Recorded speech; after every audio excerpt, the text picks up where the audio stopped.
All right. Say that again. What's that? What did you say? I didn't catch Oh, it. I was just saying that like after it's over, just to hang out in the like off camera, off live for like a minute, just to it like refreshes your audio for me to record it. Um, all right. All right, we are here to discuss on Left of the Projector the Oscar nominated film Triangle of Sadness. And with me, I have Ivan and Michael. Thank you both for joining me.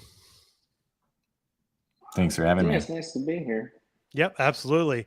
And I know Ivan actually brought up this film to discuss. I had heard of it and all that, and it seemed like a perfect film for left of the projector. And so I guess before I jump in, I know I saw the reason I connected to Michael was I heard you on Rev Left and other excellent podcasts, and I reached out and you're willing to come on the show. And so I guess before we jump in, if you wanted to share anything about your work, and of course I'll link some of the pieces in there.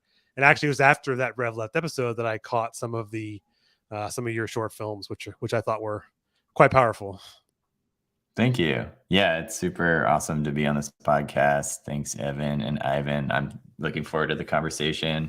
I'm a mostly documentary filmmaker based in San Francisco now, but I'm originally from Montana.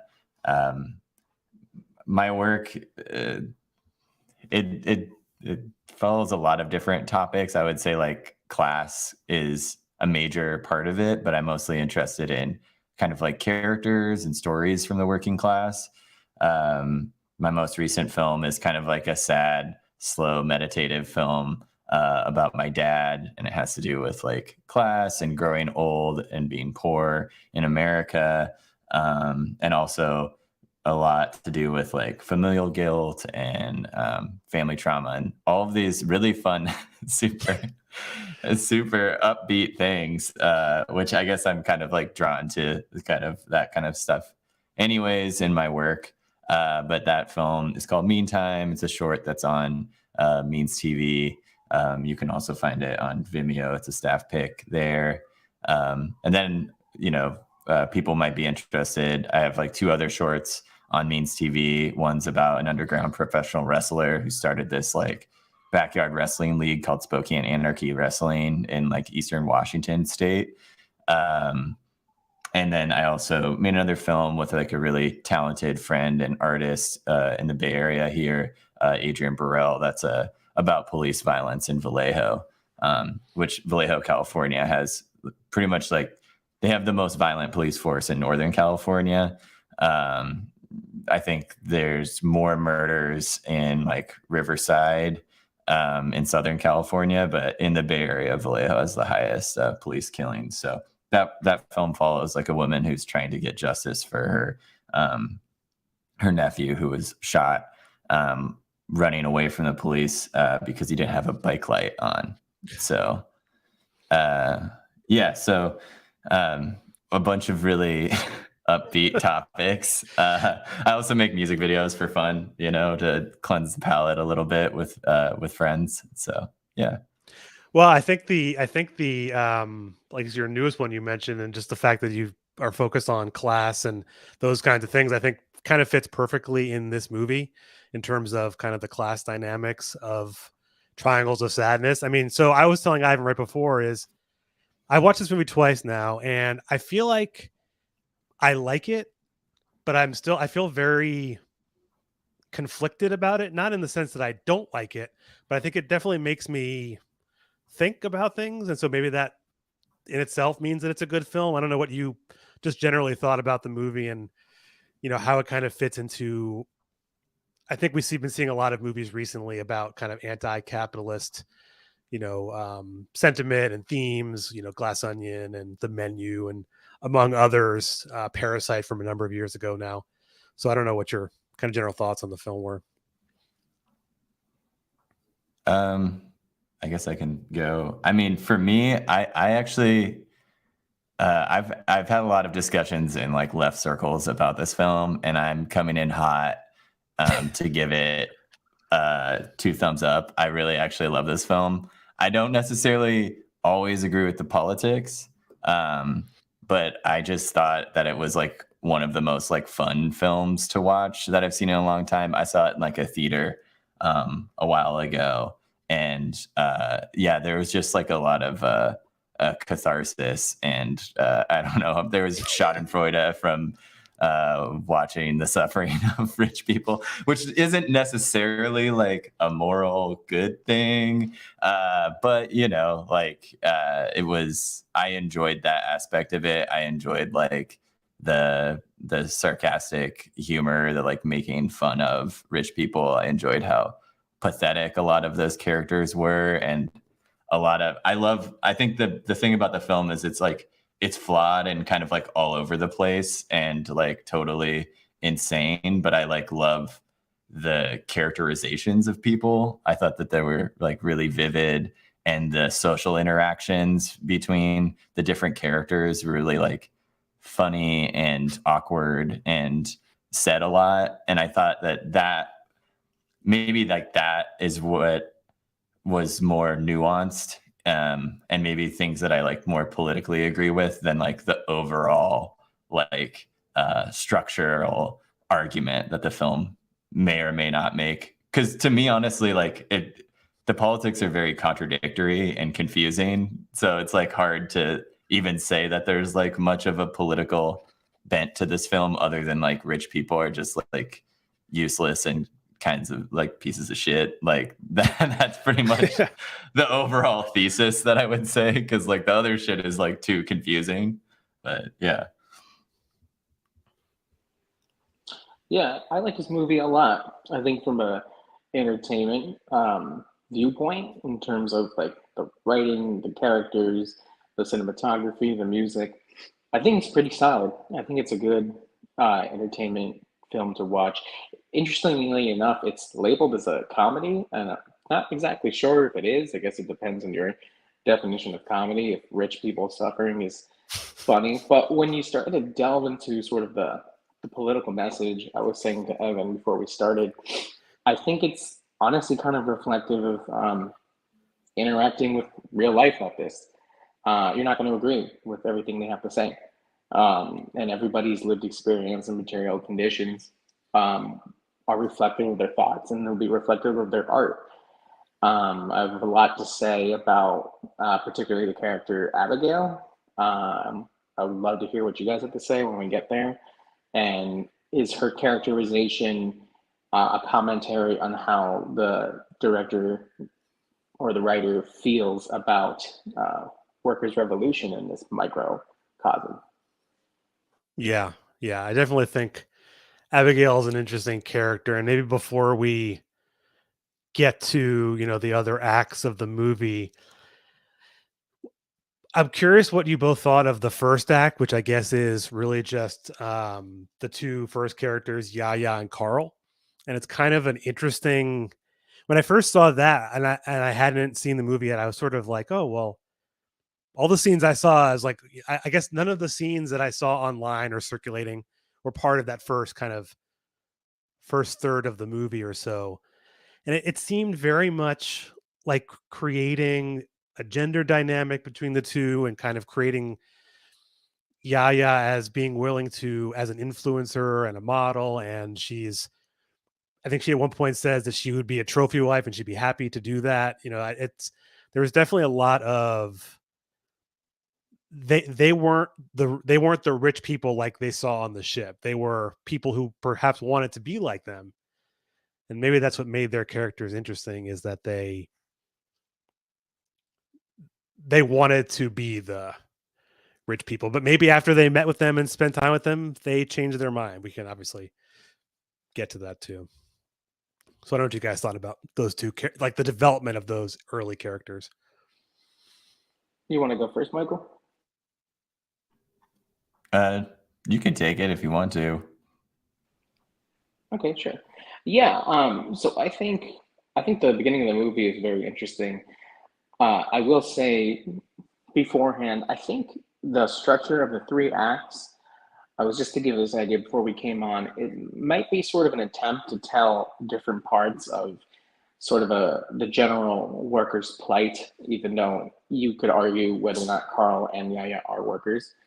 the worker's plight through these two characters in three different acts, even if they're sort of loosely connected.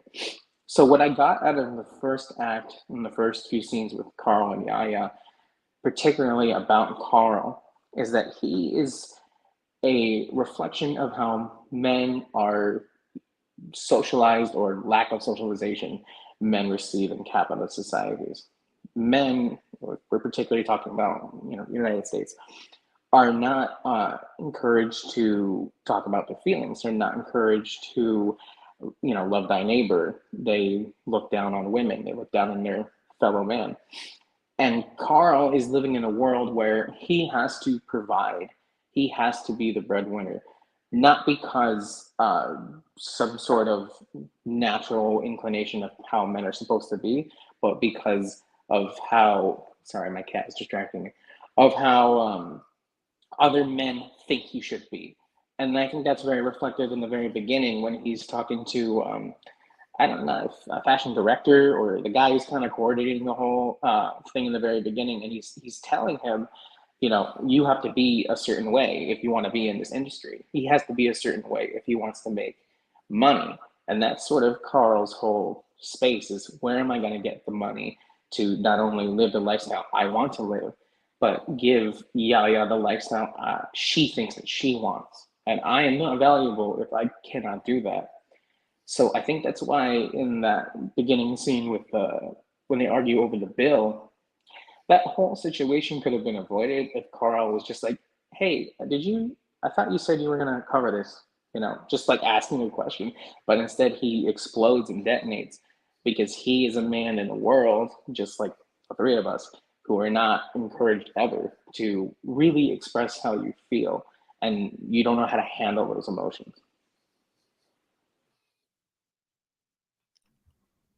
Yeah, I love that. I mean, I was picking up on a lot of that too. I also was picking up on this. I mean, I think that one of the things that goes with like the masculinity kind of theme in this film, like told through his character for me, was this kind of like sense of failure or inadequacy. And like, I mean, this is more happening in like the second act that I thought was like maybe one of the better scenes with him, which is where the ship worker, it like takes his shirt off and like Yaya is like eyeing him and they have that interaction.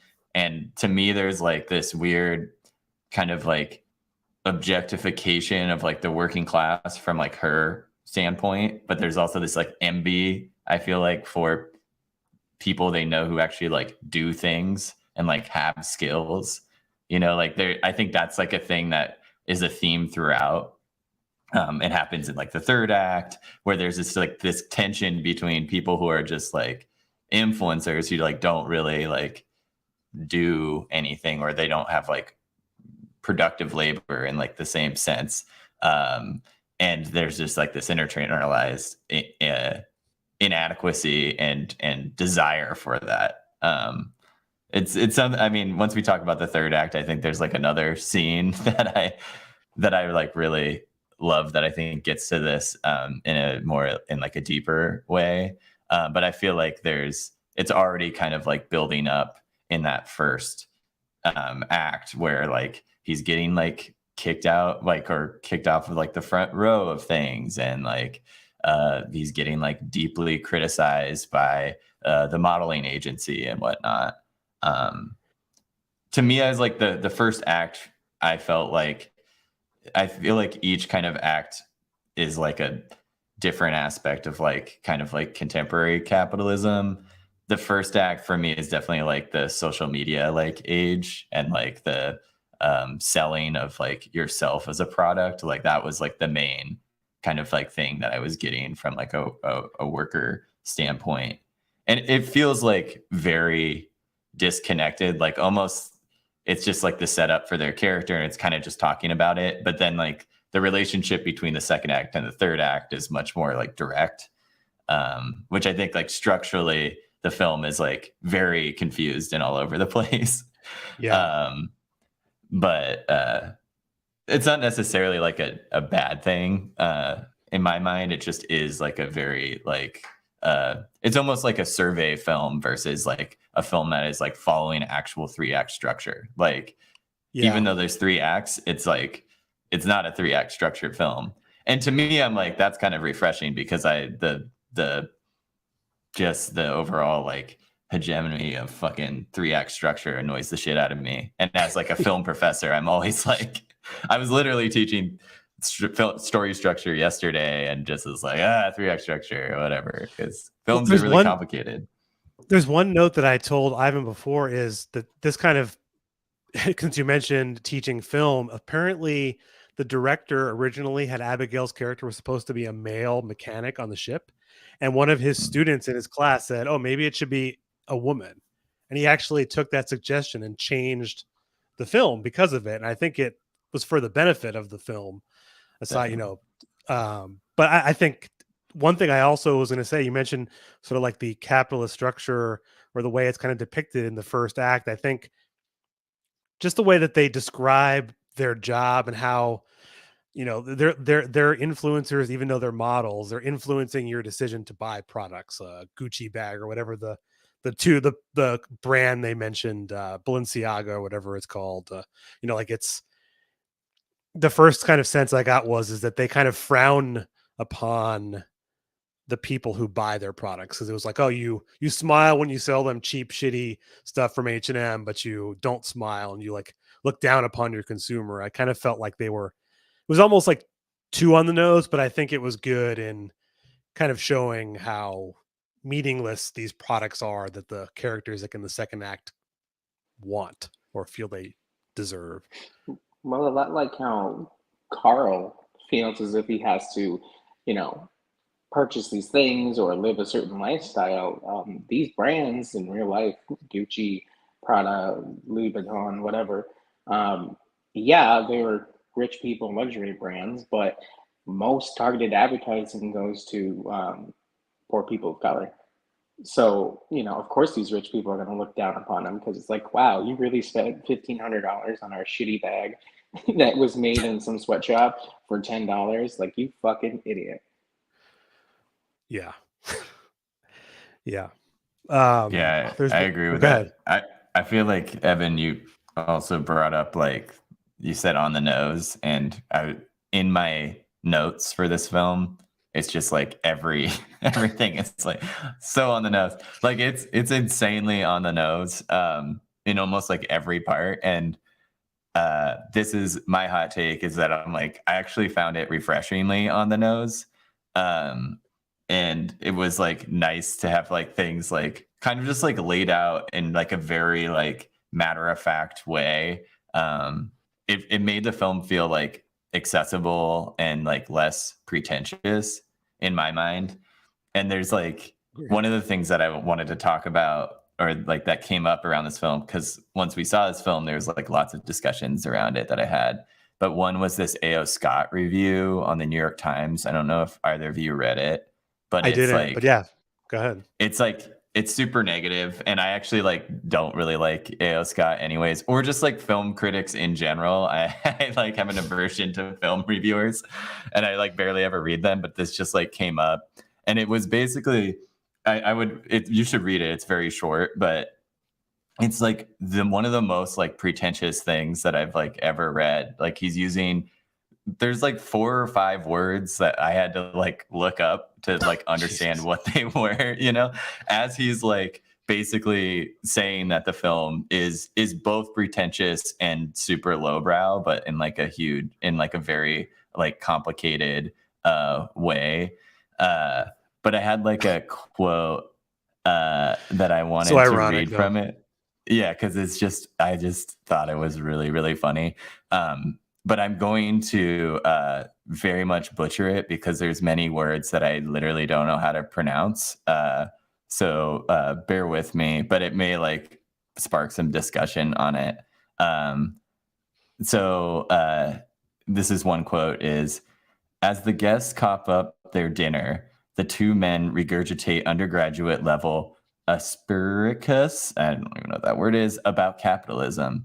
The captain is a proud communist. Dig the irony. And he bubbles over the quotes of Karl Marx, Mark Twain, Noam Chomsky, and other easily Googled sources of a left-wing wisdom. Dmitri, who has some firsthand knowledge of communism and sources of his own, is a good sport about it, but a drunken philosophical argument is often more fun to engage in than to witness. So like, I just feel like he like says a bunch of stuff about like, that's like very like pseudo, like he knows what, like pseudo Marxist, like he knows what he's talking about, but it's like very obviously not. And it feels like he just like opened up like some like postmodern critique of Marxism and like pulled some like meaningless quotes from it. But I did find it like funny, like him showing his hand about like, oh, firsthand knowledge of communism, and then just using insanely pretentious language. Yeah, go ahead.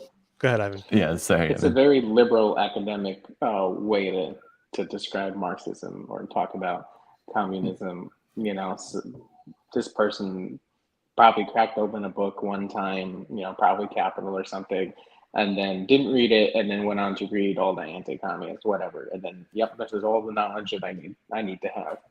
And I find it really interesting the comment he made on the captain, the irony of the captain being in the position that he's in. And when we get there, I would love to talk about his character and what you guys think about it, because I don't know if I have a hot take, but like some people I've seen him talk about this movie say that like he wouldn't be in that position, but I think there are a lot of comrades and a lot of people who don't even realize that they're comrades right now in positions of, you know, captain of a boat or pilot of a plane, or, you know, maybe even an executive, where somehow through the rigors of life you've made yourself into this position, and the captain doesn't even enjoy it. He doesn't like where he's at, but he still is working, even though he still has this quote unquote position of authority. He is still catering to these people who are making way more money than him, who have way more say in how the world works besides him and his little boat in the middle of the ocean. Yeah.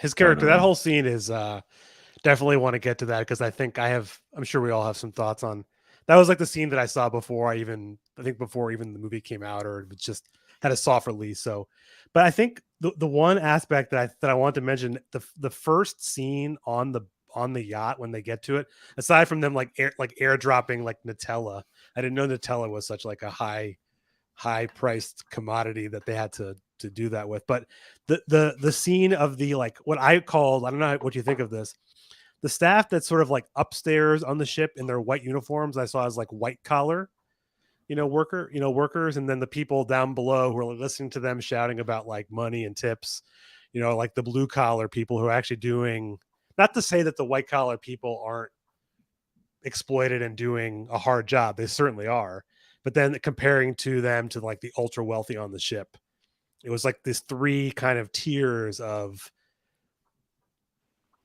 I don't want to call it a hierarchy. I guess it's kind of like that, or classes is probably a better way to say it. Even though both of the white collar and the blue collar, in my way of thinking of it, are both just workers who are being exploited. They're not. Yeah, for sure. I think it's reflective of, there's the general proletariat, and then there are the subsections of that. One of them being the professional managerial class. So in this case, the workers with the white shirts, or that woman in the movie with short kind of bob haircut, Paula, and the blonde hair. Yeah, and she degrades the people who work below deck, because in her world that she's living in, our world, she thinks it will benefit herself to impress her bosses, who some of them are also still just workers, if she can degrade the workers literally and metaphorically below her. I'm a nurse, and I see this happen all the time, where working class people become nurses, and you can make a decent amount of money doing it. And I often see that some nurses will forget where they've come from and will look down on their aides or their direct support staff. because in some way they've got it twisted that, well, now that I'm in a higher position or I have an education, now I'm better than you, even though a lot of nurses came from doing that. Yeah. Yeah, I feel like I was having this conversation kind of like pigtailing off of what you're just saying, Ivan. I was having this conversation today about just like the dynamics of bootlicking. And I feel like for me, it's like I think about like hierarchical structures of like bootlicking, where it's like, yeah, like a PMC class or whatever is like licking the boots of like their bosses and then putting a boot on the neck of the people below them. And just as like anybody who's like licking boots is also like putting a boot on a neck. And like this is my like armchair speculation, but in my experience I feel like it's like the more they vigorously lick that boot above them, the more pressure they put on their boot on the neck of whoever's below them.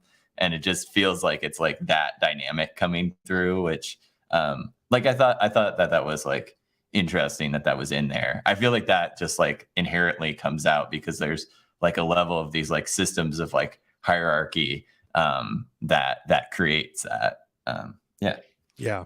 I think they did a good job in building those three, which again, like you said, Michael, like that is another on the nose kind of way that they break it down. But I think I mean, you said it was like refreshing to see it that way. And I think that fits though, because it doesn't leave anything to like interpretation. It's pretty straightforward that that's what he's going for. We could, of course, dissect it some as we are now, but I think that they did a good job of showing them. And the thing is that Yaya and Carl, do you think that they fit closer to like that white, the like the white collar staff on the boat than they do to, the idea of like people who like lick the boots of like Elon Musk and think like, oh, one day I'll be a billionaire, Ivan and not Ivan, Carl and sorry, not you, Ivan. Carl and Yaya are like feel like they want to be of a higher status to support Yaya, as you were talking about earlier. So I don't know. I don't know what I think I lost my train I of thought think there. I think they're a lot closer. If the movie was, it is our reality, but if the movie were reality, I think they're a lot closer to the workers below deck while wanting to be like the actual rich people on the ship. Uh, because unlike the rich people on the ship, the professional managerial class, the white collar, the white shirt workers, they're still working. But Carl and Yaya aren't. And they're a lot closer to poverty than the hardest workers on the ship also are while they're doing That's all the fair. labor. Yeah, no, that's a good point. They don't really have any marketable skills. I mean, Yaya is like taking pictures, having him take pictures for social media, influencer. She went on this trip for free. I mean, she doesn't seem to have any skills. That's why she said she wants to be a trophy wife. She probably recognizes that to keep the lifestyle she wants, she's going to have to win, you know, Right. luck into it. Yeah, and she knows that. I think they know that they're disposable. Like their body is the thing that they like sell, and that's a thing that will not be a thing that can make them money very soon too. So there's like, oh, like you need some sort of escape plan to maintain that lifestyle, even though things could be like going well for you right now. Like you're very disposable because you don't have like the capital that these people have that can just bankroll them indefinitely and create more wealth off of that. They still have to like do something, although it's like asinine and like harmful to society. It's still like something that it serves a purpose and to sell shit that you don't need or want. Yeah. Oh, go ahead, Ivan. And they absolutely are disposable because, as the film begins to escalate and all of the workers below and above deck are ordered to have mandatory fun time, that is a direct line to the tragedy that eventually unfolds because of nobody's manning their stations. Nobody's, watching the pressure gauges, the food's left out.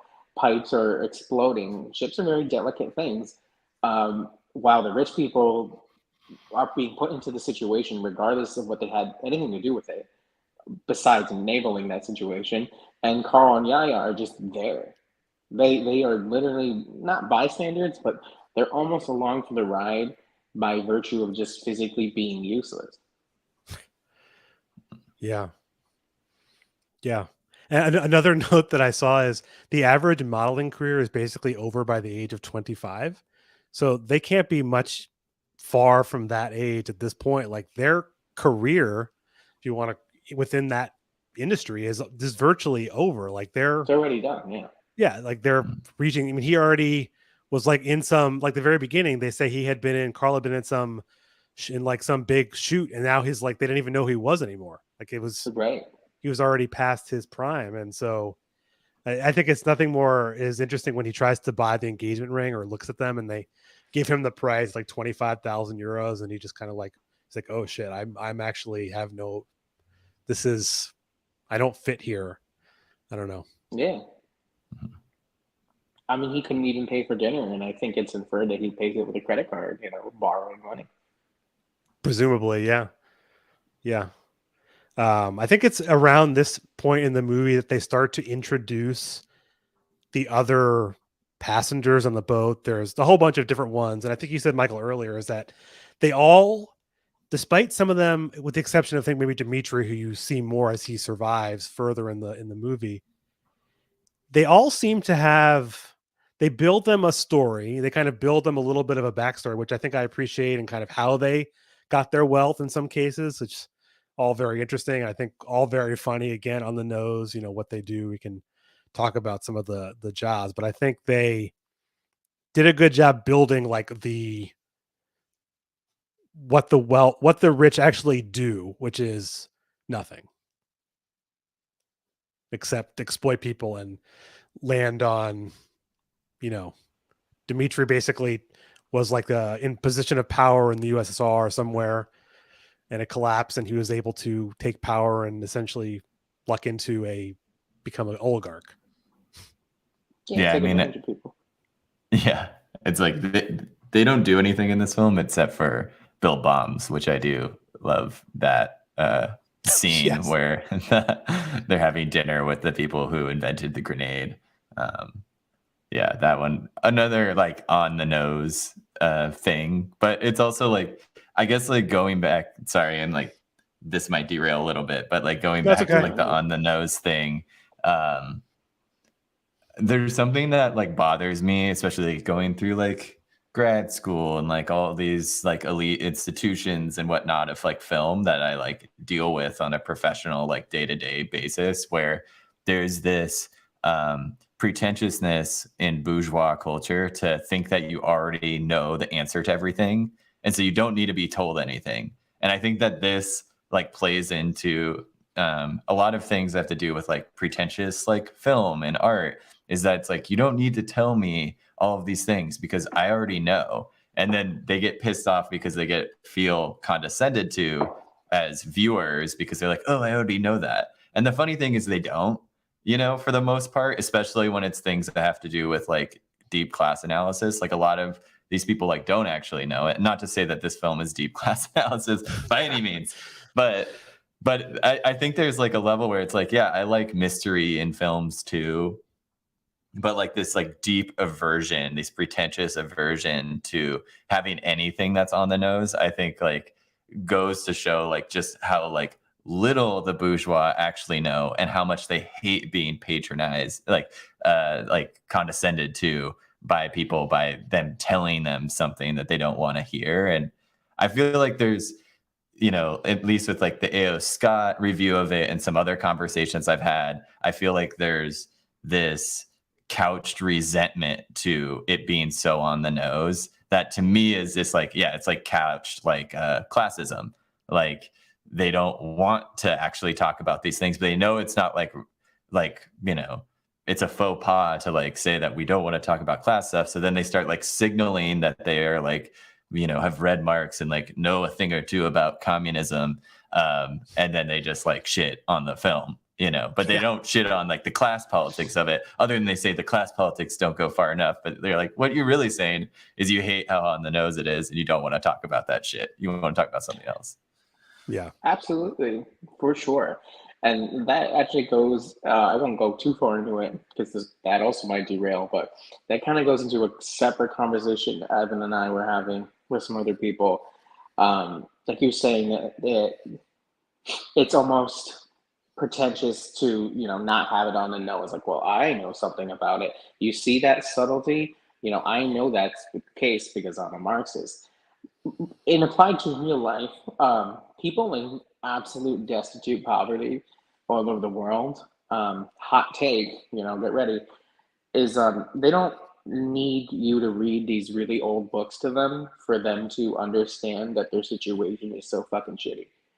Like if I always go back to the example of like lithium miners or children working in factories or women selling their bodies not by choice but because they have to. They know everything is super fucked up. They know the world they live in is super fucked up. Political theory and praxis will help liberate them, but if you went up to any of these people and were like, do you know that your situation's fucked up? They're gonna look at you like you're crazy. Like they know already.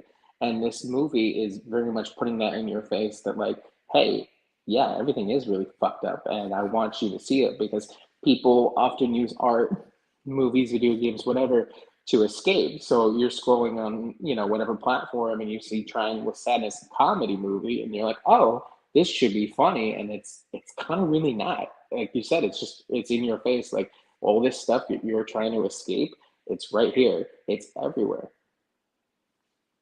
Yeah, I agree with that. Except maybe I'm like a little bit more psychopathic because I do think it's like kind of funny. Like I have the Schadenfreude of watching just like the absurdity and the I do. It's like making fun of rich people, and I probably shouldn't feel those things, but there is like a gotcha, you motherfuckers, that I like do there's a feel from it. satisfaction there. It's Yeah, fair. don't get me wrong. I think I'm using funny in a more literal sense. Like I did laugh at the movie, and I did, smile and be like, "Well, the fucker really got what he deserved" or whatever. But like, it's not funny, I guess, in like a traditional sense, where like if you go on the comedy section of like Netflix or whatever. Yeah. No, totally. It has that really like awkward and like fucked up like European sense of humor, like this slow, like dark humor that I feel like I do like that in like his other films too, like In the Square and Force Majeure, even more so. Yeah. The dark humor I think definitely comes out, and I think it would be interesting to hear. I tried looking up some reviews in brief of like internationally, like what people thought, outside of the US, and I think they probably would have a different mindset about it. But yeah, I think the way that they portray all of the rich people and literally like as the toilets are exploding and like the one woman is like vomiting and like covered in shit, like I think you should be able to laugh at her, and that's fine. I think that's cool. Unless you're like a rich person watching this and you're like, oh, how dare they, which whilst they sip their tea and they created grenades. I mean, it's like not even comparable. Right. Like and landmines, the harm that they've caused. Yeah, exactly.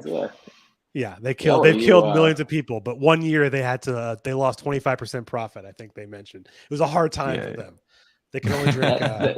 That's crazy. That's a crazy scene. But like before I get to that, like with Dimitri, he sold fertilizer to oligarchs in the former Soviet, and he made a killing off of it. Meanwhile, in real life, 40 million people went homeless overnight when the Soviet Union collapsed.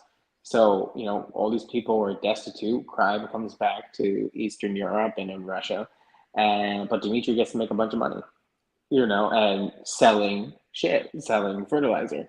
And now everyone is literally covered in shit. It's almost like a great equalizer kind of situation as the boat is literally sinking.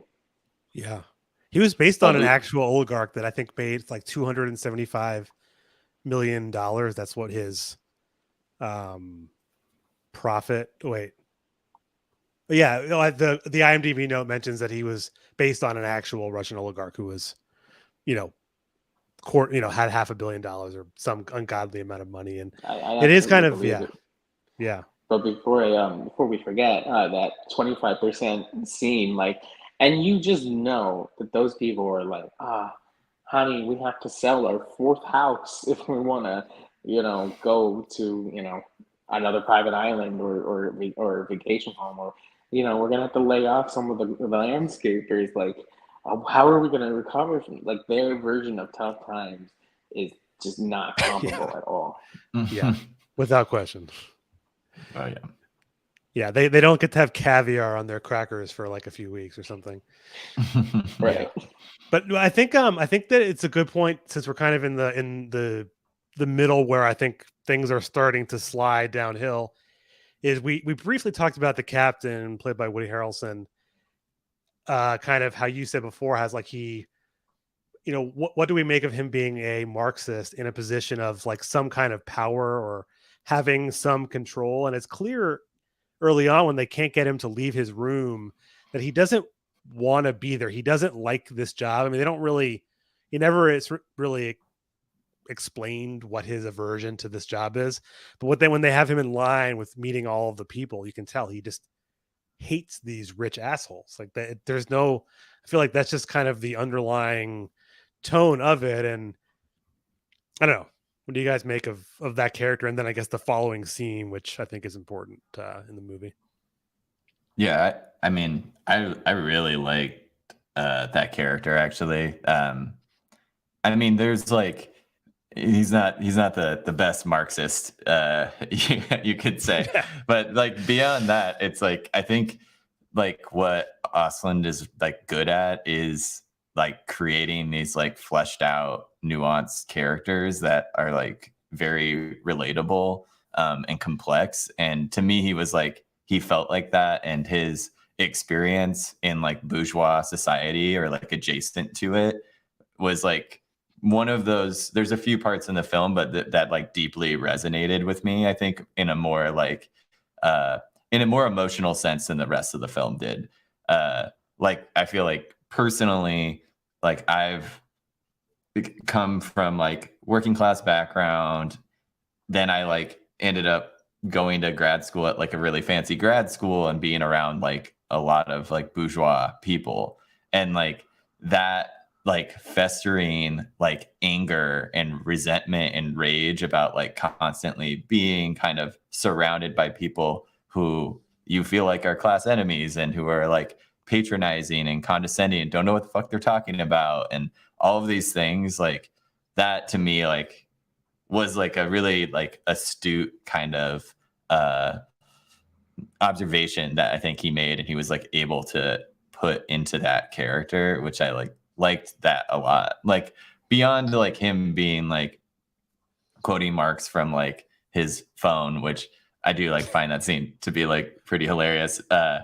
Like it's just like seeing that rage, I think, and seeing how alienating and isolating it can feel when you're just constantly confronted with like bourgeois culture and you feel like an outsider into it, I think was like a really strong kind of like aspect of his character, which is like kind of a tragic figure too, because he's like an alcoholic and like all of these things that like obviously like come out of his like deep kind of like loathing of where his life has gone and who he's surrounded by because of his career path, you know.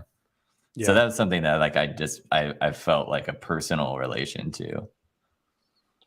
Yeah, I definitely I definitely relate to what you're saying about your feelings towards, existing in interacting with people who are part of bourgeois society. As my username states, and I said before, I am a nurse, and for a lot of nurses, including myself, once you become a nurse and you really start working, even though it's labor, it's usually the most money you've ever made. And it affects, your lifestyle, affects the amount of bills you're able to pay. Things aren't necessarily easy, but they definitely were easier. That being said, you start to interact with, higher administration, other kinds of professionals, CEOs, executives, like I said. And you will find, at least in the medical field, um, your status as like a professional, or let's say the status of Woody Harrelson's character being a captain, is only goes so far as to when people like what you have to say. And by people, I mean the people who are above you. So Woody Harrelson, if we could just, his character, if we can just, use our imagination, how does one become a captain? Well, he probably was working on ships. He probably was a seaman. He's got bills to pay, and, he probably was good at his job.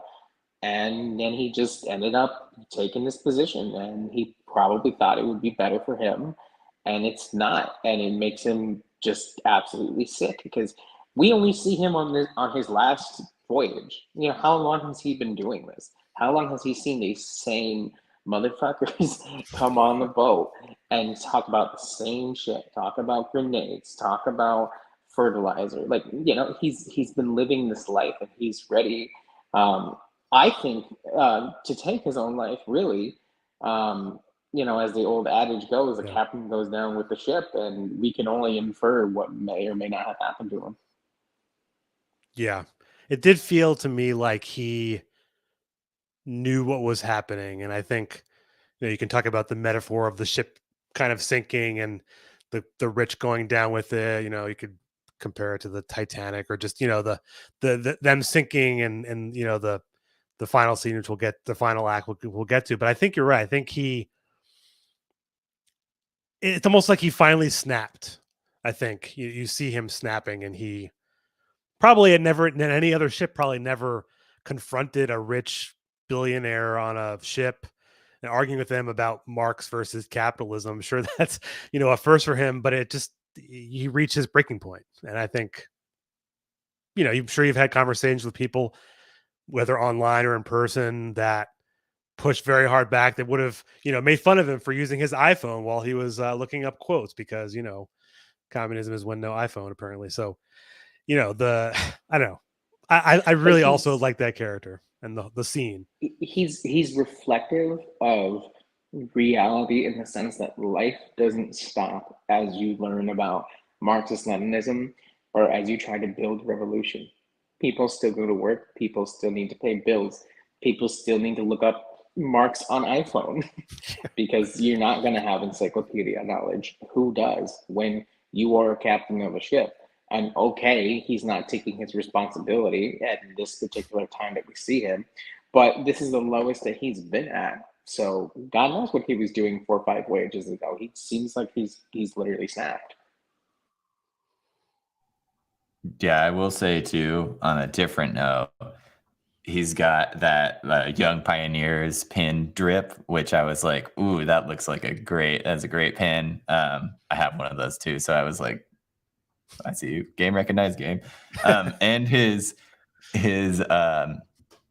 speech at the end when the ship is going down, I thought politically was one of like the better on the nose moments too. Like a lot of what he's saying in there, I was like, oh, this is like pretty good that like this is in like a mainstream film. He's like talking about, all of the coups and genocides at the hands of like the United States and like all this stuff that's like relatively off limits for a film like this.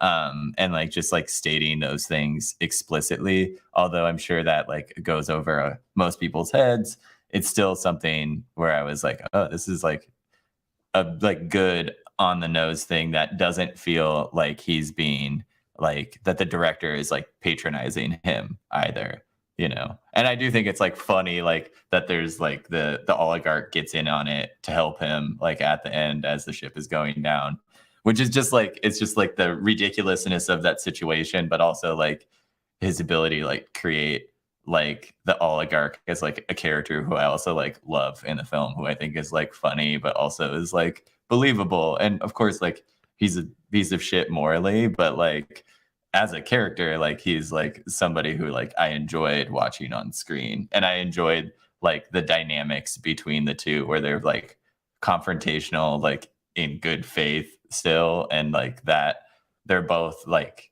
it's just like a funny situation that I feel like also as like socialists or communists, like talking to people and like talking about socialism or communism in the context of somebody who's like lived in the Soviet Union and like the post-Soviet world, like is like a really complicated thing sometimes.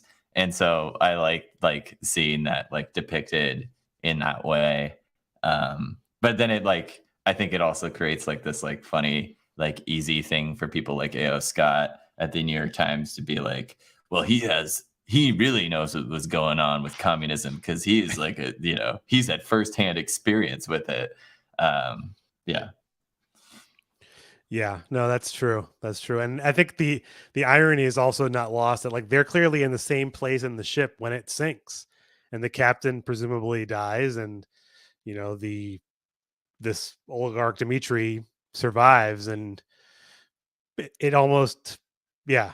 Well, I guess we're at the point of the island scene when they're all there. I think there's some stuff to discuss here. So I think the number one thing is we don't ever really see the I'm blanking on her name now. Abigail. We don't really see her much at all in the parts of the scene in the early in the movie.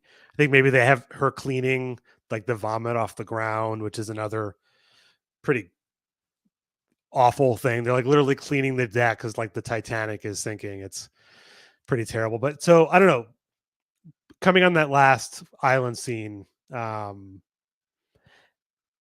definitely the idea of this new hierarchy that's created where Abigail is kind of sitting at the top because she tells everyone she has actual skill. She can build fires, she can catch food. She's now like at the point where she has skills. And I think there's an interesting differentiation where I think some commentary about this has said that she's doing the thing that all the rich people were doing kind of before, like taking control and kind of turning everyone below her. But she actually had marketable skills where you could argue that the people who made landmines are the people, Dimitri, who sells shit. He doesn't really have any, he didn't really invent anything or create any skills to do it. She actually is building something as best she can in the situations she's given. So I know it's a lot of things here, and you may have your own own thoughts.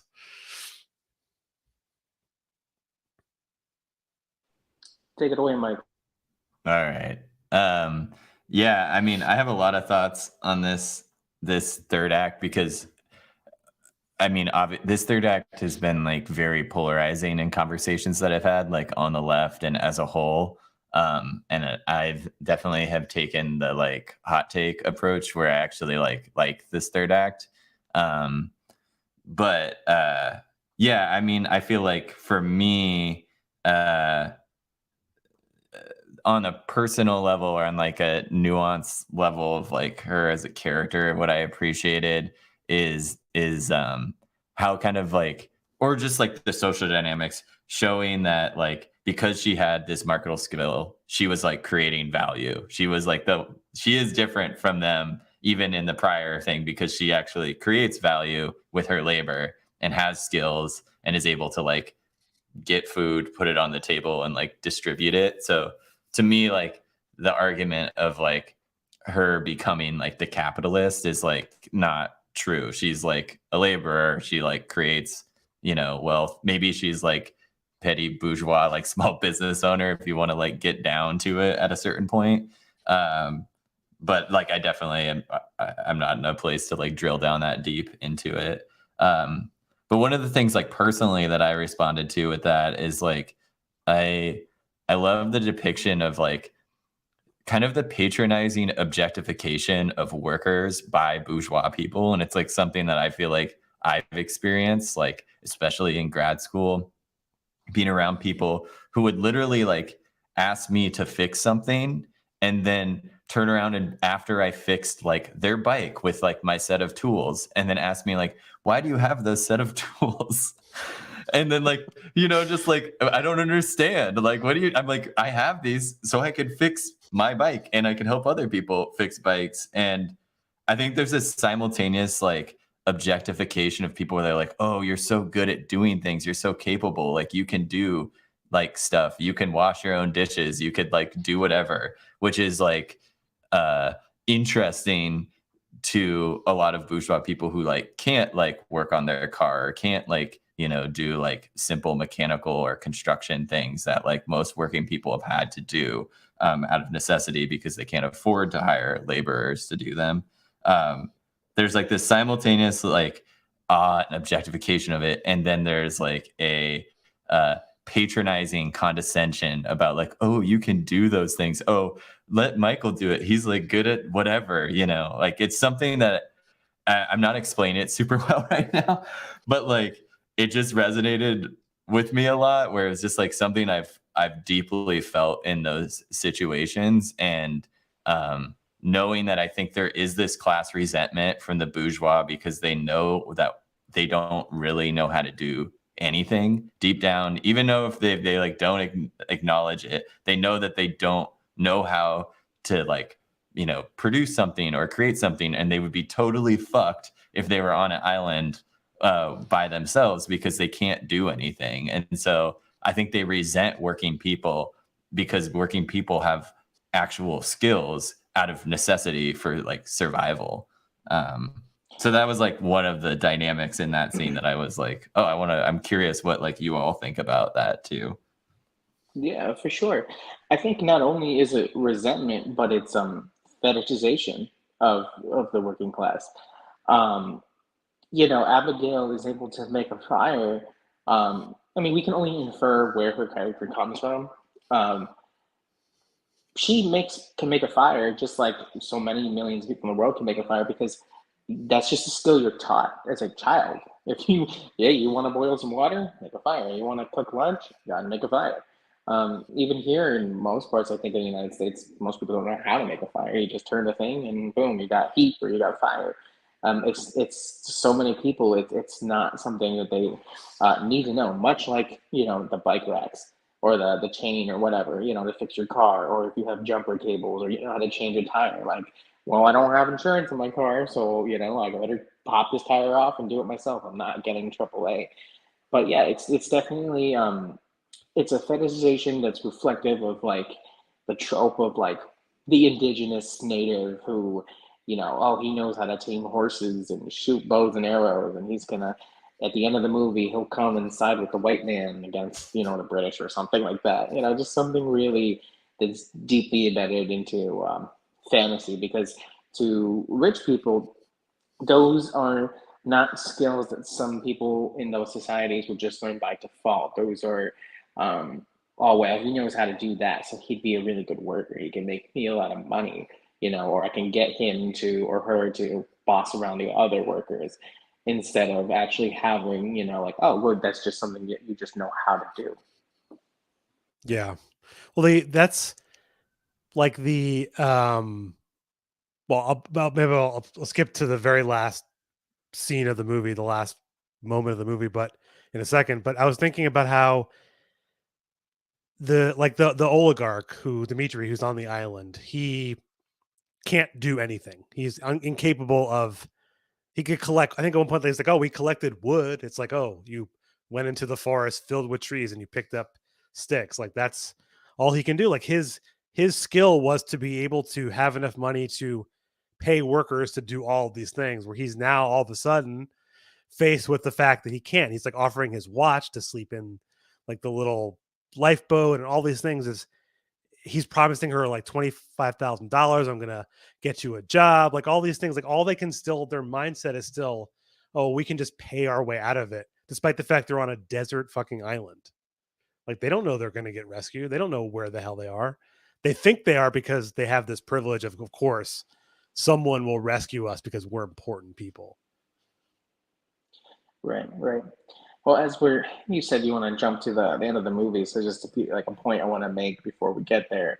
Um, the director's decision for the story to take place mostly on a boat that sinks, I think, is also really on the nose. That it's literally, metaphorically, the ship is sinking. And then you have these characters, who are being put into the situation.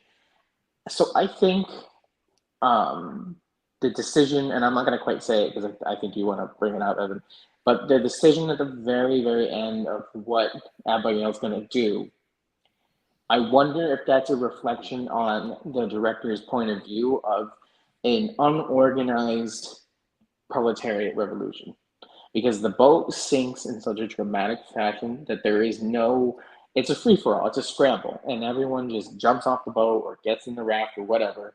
So many people die, as opposed to if the people were in that position, whether or not they could have avoided the pirates. But let's say, I don't know, there's an engine failure, something happens, there's an explosion anyway. If the workers were in their stations, they could have definitely at least tried to organize an actual organized evacuation, but they aren't able to do that. So instead, they're thrown into essentially anarchy. So I wonder if that's the decision to make Abigail, who might do what she's going to do at the very end, is that a reflection on, is that what would happen to us if we did not organize our struggle that we're trying to build? If we just kind of went at it, are we going to end up doing the same sort of horrors that the bourgeoisie has done? Well, I think that's, I mean, I'll let you answer, Michael, too, but there's a quote that the director had when he released The Square, where people were kind of criticizing him, and he had a quote that just said that basically that poor people are living in a tragedy and their circumstances can create bad behaviors. And I think it's applicable to this movie in that they weren't organized. They were living in a tragedy. They know their fate. Like you were saying, Ivan, if people living in abject poverty know the situation they're in. And so Abigail knows the situation and the odds that she's up against. And so she's finally reached a point where she does have a little bit of power, a little bit of control, and we don't know what she ends up doing in the very, the final moments. And I'm a big fan of movies where they leave things ambiguous. I think it's a good, let the viewer decide what will happen. I'm a big fan of that in, just in movies, TV shows.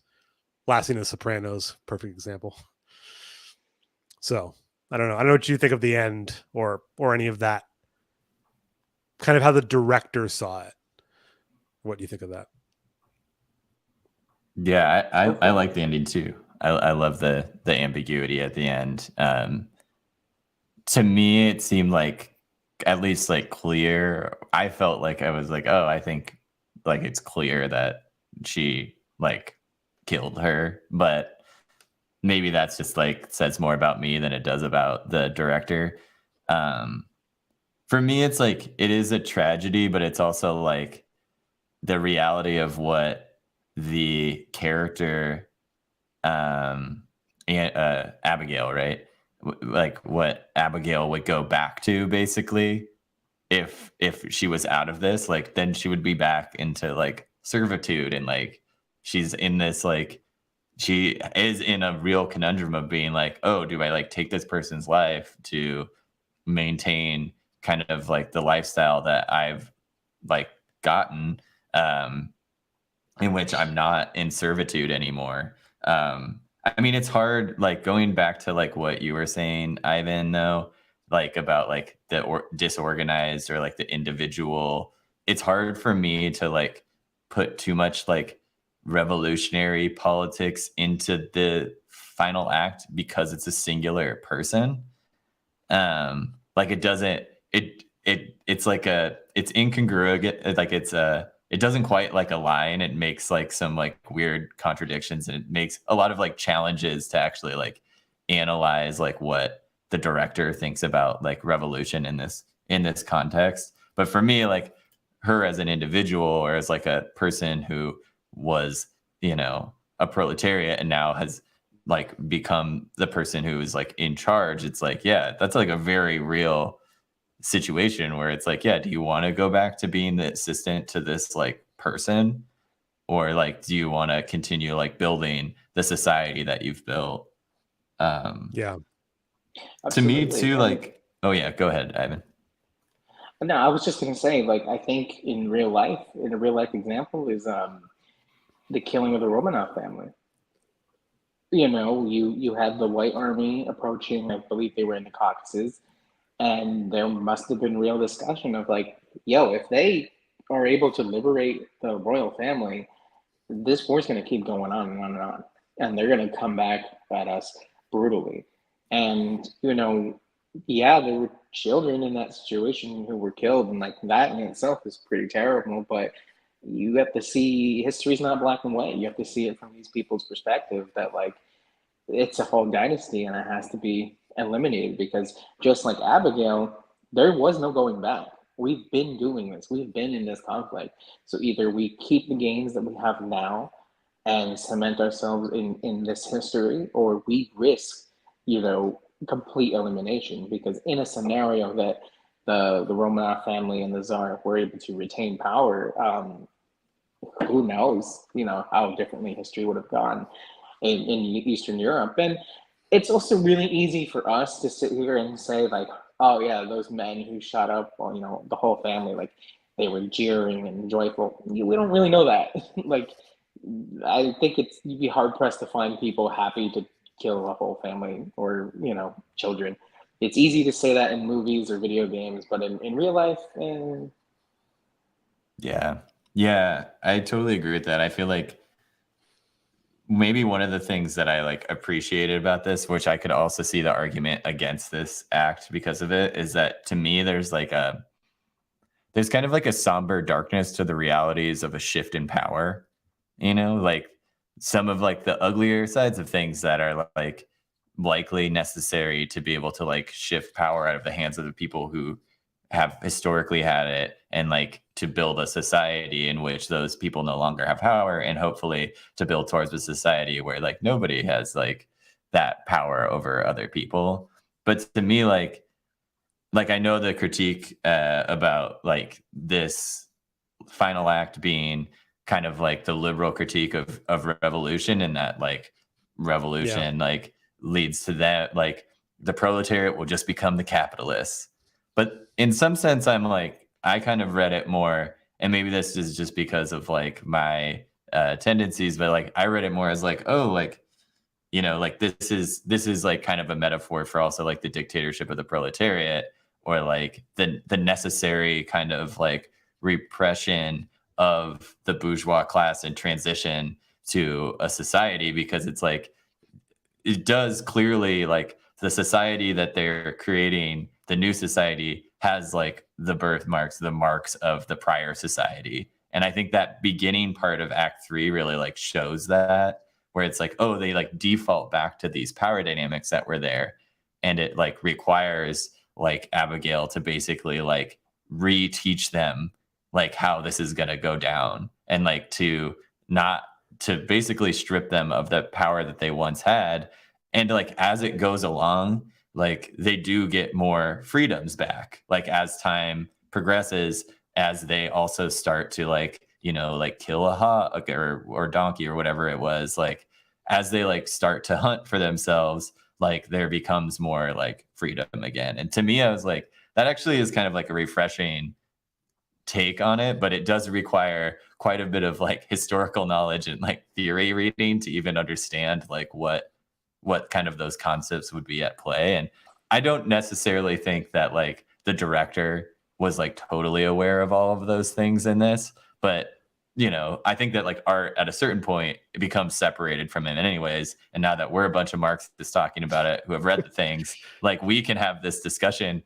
And it has created interesting discussion about what does like revolutionary transition society look like? Like the revolutionary moment is like the sinking of the ship. That's just like a rupture in the status quo. But like the revolution starts the moment kind of like that Abigail is the only person who can get food.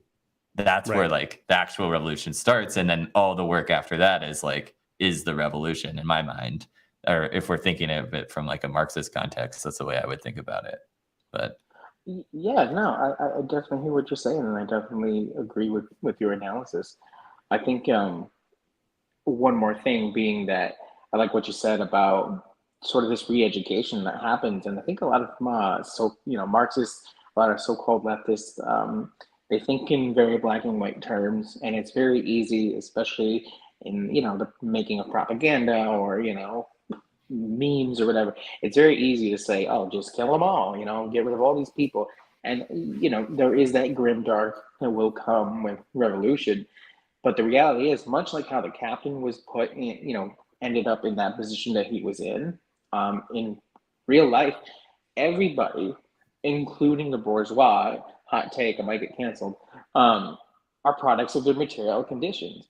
So while it's really easy for us to say, like, this guy's evil, this guy's evil, evil is a subjective term.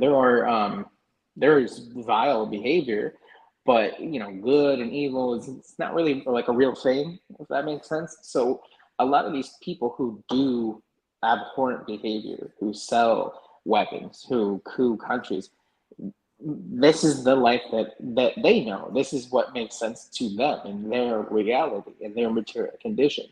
They simply just do not see things the way that we see things. So it's, the re-education would happen in real life. And a lot of people, I think, would be really not happy to hear that, or might not agree with what I just said. I don't know if you guys do, but I think, there's more to reality than the fantasy of it all. Well, it's interesting you mentioned that, Ivan, because a mutual of ours who's been a guest on the show a number of times, she's been making a series of sort of theory videos, short 3-4 minute videos. And the one that she just released just yesterday was about what you do in this exact situation of, you have petty bourgeoisie people after the revolution, like what happens to them. And her kind of take was, as a dictatorship of the proletariat, you do have to educate these people and let them understand how things can be more equal. Obviously, she didn't describe how that education system might work.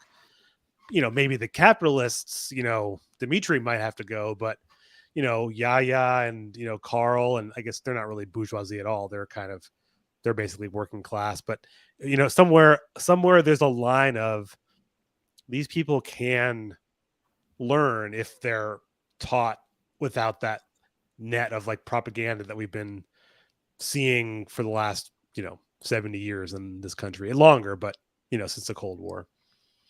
Yeah, absolutely. Sorry, go ahead. No. Oh no, I was just gonna say quickly that, like, one of the things that like leads to that too is, like, you actually see that development.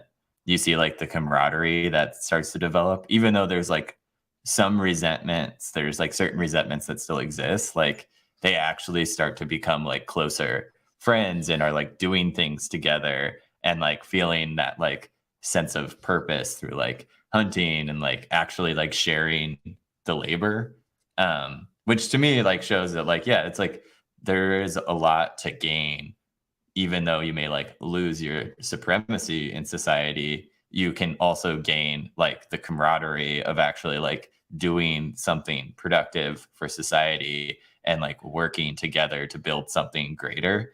And not that they're like, that may be like stretching it a little bit, but it's something that like I was like reading into it a little bit. But then I think that there's still always the scars of the past society. And it's like, even if those things are built, like the moment that there's another rupture, like, oh, there's other people on the island, then it's like, oh, we can go back to the way it was. And like that changes kind of the collective consciousness, and you may lose that solidarity that was like built through that like power transition. Sorry, Ivan, I cut you off. And no, you're good. But just to end that last statement you said, like, and the biggest irony is that if they just worked together, they would have realized that they weren't on a deserted island in the first place.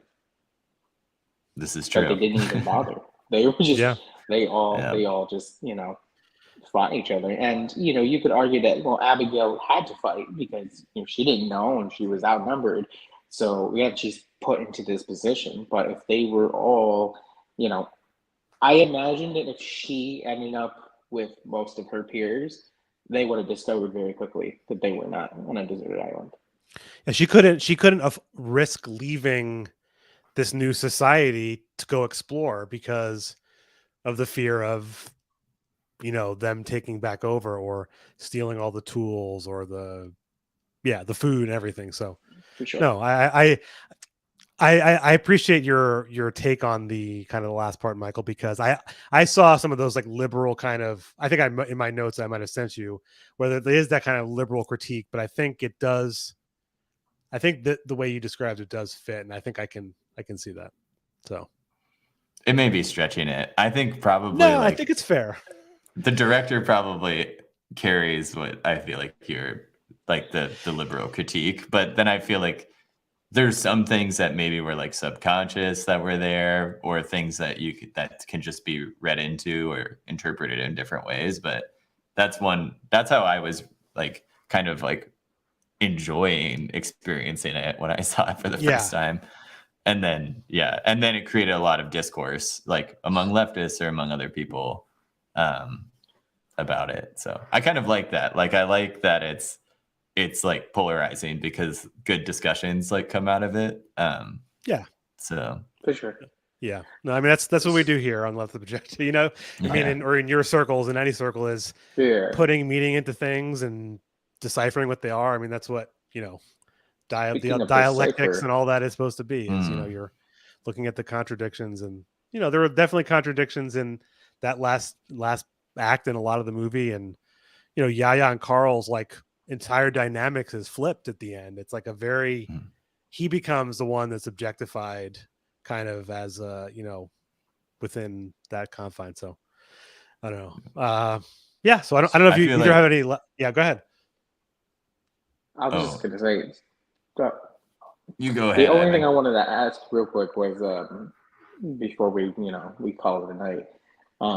So what happened at the end? Why is Carl running? Yeah, that is a good question.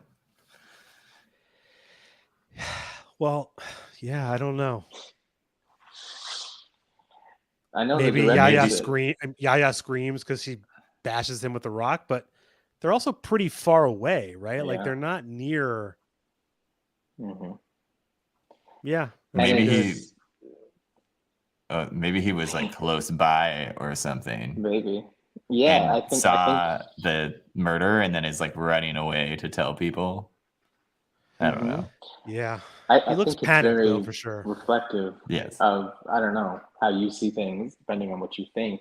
And I wrote a couple possibilities, but there's the one possibility that Yaya or Abigail kills Yaya. Carl sees he's running away to tell people, or he realizes that Abigail is nefarious and he's going to try to save Yaya, or he has discovered Yaya is already dead, and perhaps the workers in this building or were murder, and they're like, "Holy shit, this guy just killed this person." And then maybe he's running away, or maybe the camp somehow turned on him. It's also not clear, is that scene happening even in the same day? We don't know. Yeah. Well, yeah. I mean, I think Osland, he succeeded if he's, wants you to think about it. If we're all making theories about it, I'm sure either he had a theory about it or he's just like, I don't know.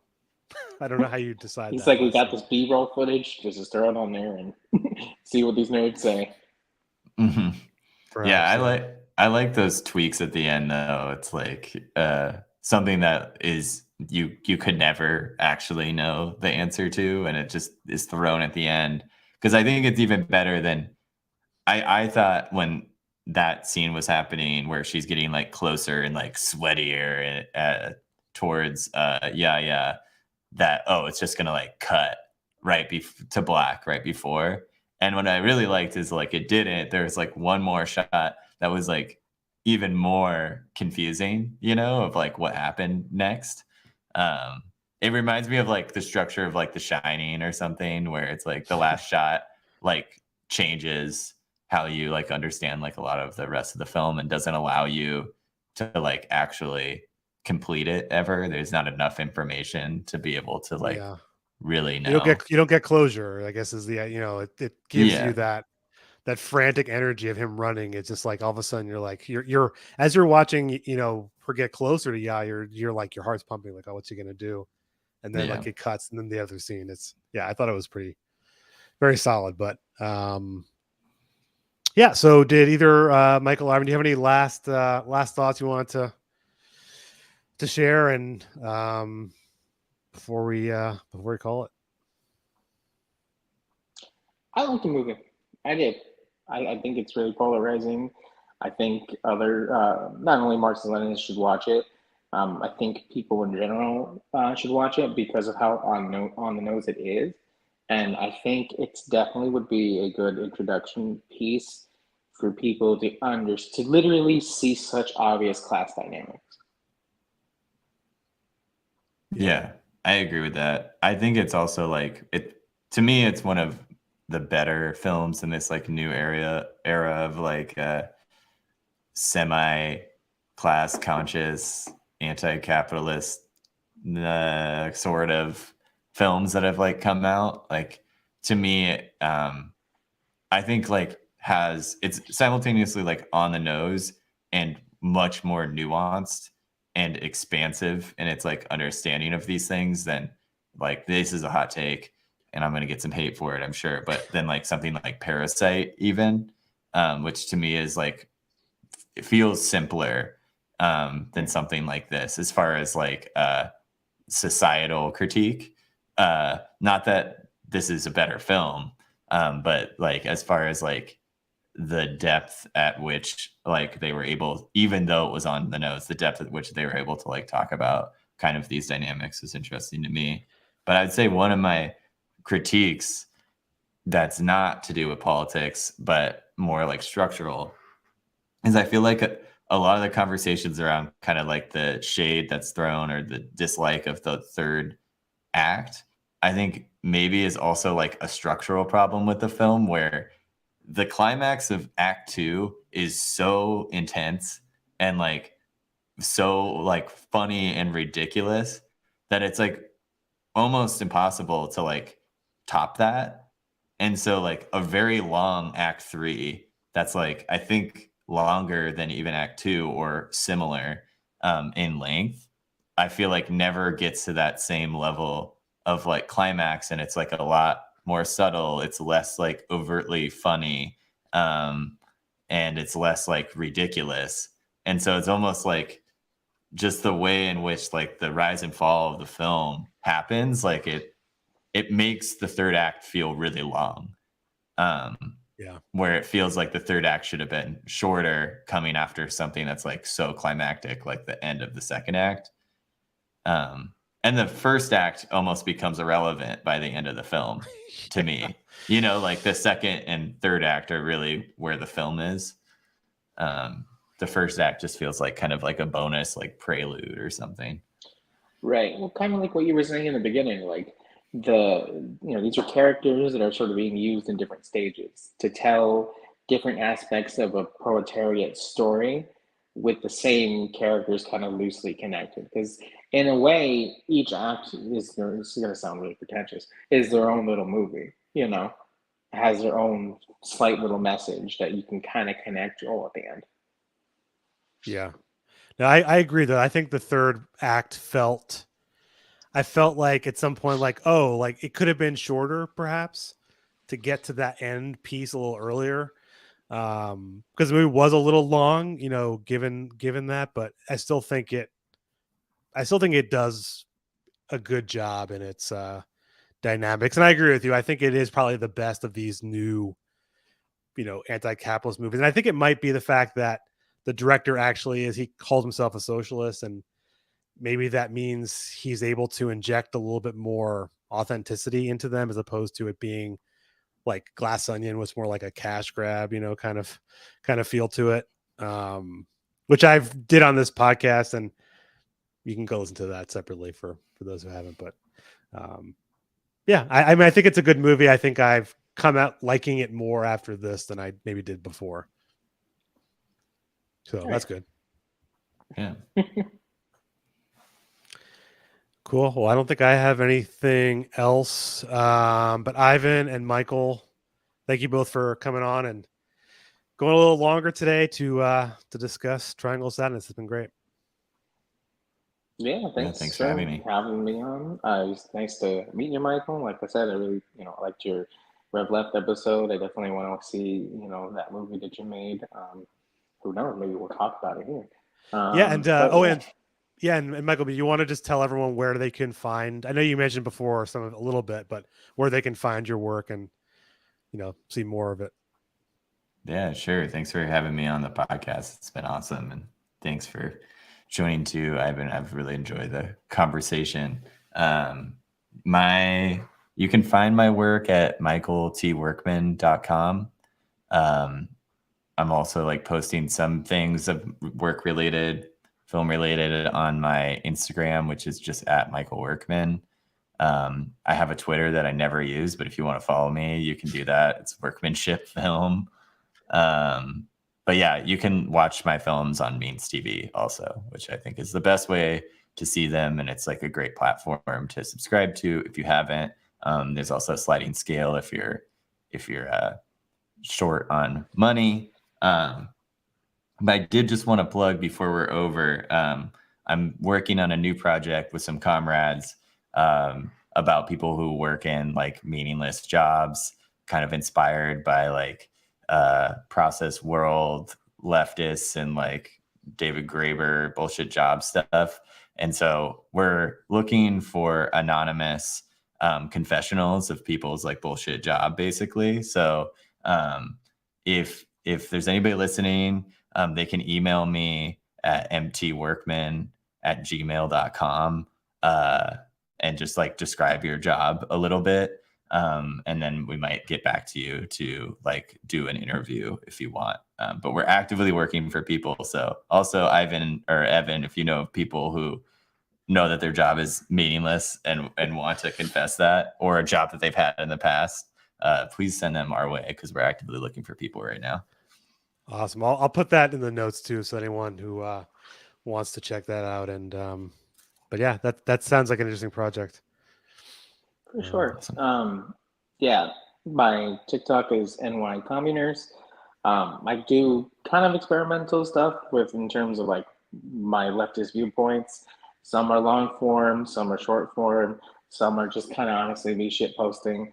A lot of my work is focused in real life organizing and working with my union and outside organizations. So that's not necessarily has room for on the internet. I do have a Twitter, Ivan Delanoy, short for De La Rosa, New York. Yeah, if you want to, see some spicy takes, go for it. But it's definitely not my main squeeze. But hey, welcome to followers. Awesome. Well, thank you again both for joining, and I'll get all those notes in there. And everyone listening, it's been great. You've been listening to Left of the Projector, and have a good one.